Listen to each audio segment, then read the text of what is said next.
Magandang araw sa inyong lahat at welcome sa aking channel.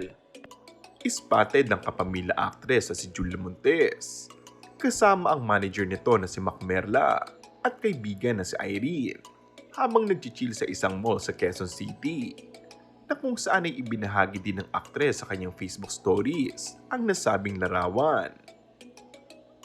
Isang netizen naman ang agad na nagkumpirma ng nasabing larawan matapos na personal na makita ang aktres sa nasabing lugar. Pagsasalarawan ng netizen ay talagang nakakabighani ang ganda lalo ni Julia ngayon. Napaka-blooming at grabe ang slim body figure nito. At kung sisipatin nga doon ng maigi, ay mukhang nag-gym ang aktres dahil iba ang hulma ng kanyang katawan at malayong malayo sa dating pangangatawan sa huling proyektong pinagbidahan kasama si Alden Richard.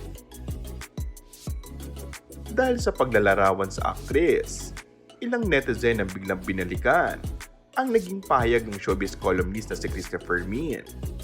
Matapos nitong isiwalat na di umuni nagdadalang taong aktres sa ikatlong pagkakataon sa kasintahan na si Coco Martin. Komento ng ilan: "So chismis lang pala Ate Christy ang pagbubuntis ni Julia. Naku.